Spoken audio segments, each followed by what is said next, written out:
Assalamualaikum warahmatullahi wabarakatuh. Perkenalkan, nama saya Diana Kartika Sari dengan NIM 2404135706. Saya dari jurusan Ilmu Kelautan kelas B. Tujuan saya membuat video ini adalah untuk memenuhi tugas Oceanografi Fisika dengan dosen pengampu Miss Nabila Afifah Azuga SPI MSI.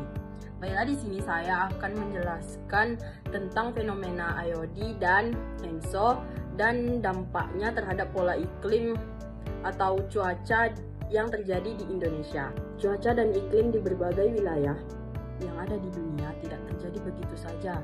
Ada proses besar yang terjadi di lautan dan atmosfer yang dapat mempengaruhi pola iklim dan hujan serta musim di berbagai negara. Di antaranya ada dua fenomena penting. Yang pertama itu ada IOD, Indian Ocean Dipole, dan El Nino Southern Oscillation atau dikenal dengan ENSO. Pertama ada Indian Ocean Dipole.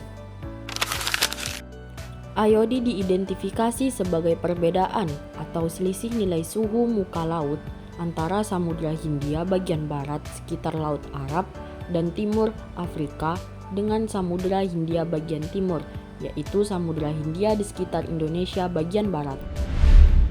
Aktivitas IOD akan mempengaruhi cuaca dan iklim di wilayah Indonesia, khususnya di Indonesia bagian barat. IOD sendiri mempunyai 3 fase. Yang pertama fase netral, fase positif, dan fase negatif. Pada fase ini, suhu laut di kedua wilayah relatif seimbang, sehingga tidak menimbulkan gangguan besar terhadap pola angin maupun pembentukan awan, karena tidak ada wilayah yang menjadi jauh lebih hangat atau lebih dingin. Sirkulasi atmosfer pun berjalan normal, tanpa dorongan kuat untuk memindahkan massa udara ke barat atau ke timur.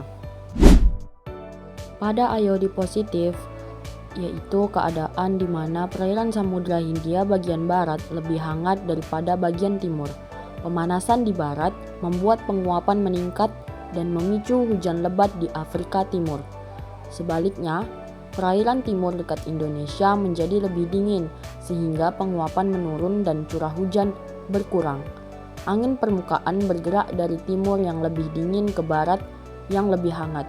Secara keseluruhan, fase ini membuat Indonesia lebih kering, sementara Afrika Timur mengalami peningkatan hujan. 3. Fase negatif, yaitu perairan timur Samudra Hindia termasuk Indonesia menjadi lebih hangat, sedangkan perairan barat dekat Afrika menjadi lebih dingin.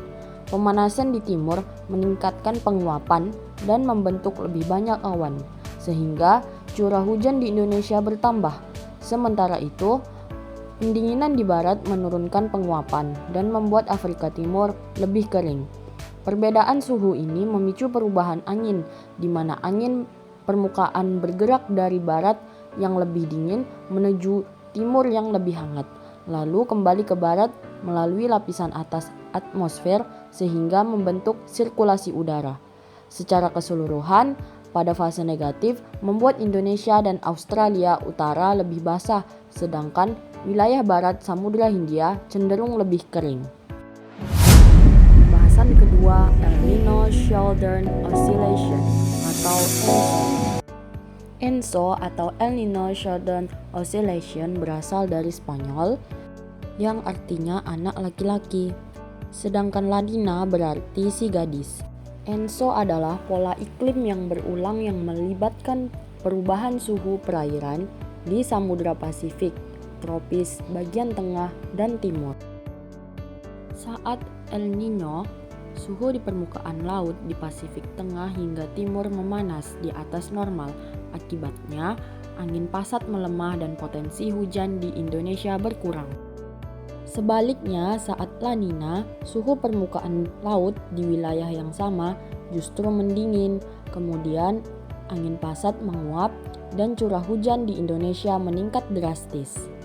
Selanjutnya, apa saja dampak dari fenomena IOD dan ENSO terhadap pola iklim atau cuaca yang terjadi di Indonesia? Yang pertama, ada meningkatnya curah hujan sehingga menyebabkan banjir dan tanah longsor. Selanjutnya ada perubahan suhu yang ekstrim hingga mengakibatkan kering dan sampai menyebabkan kebakaran. Jadi hanya itu yang bisa saya sampaikan. Jika saya ada salah, mohon maaf. Wassalamualaikum warahmatullahi wabarakatuh.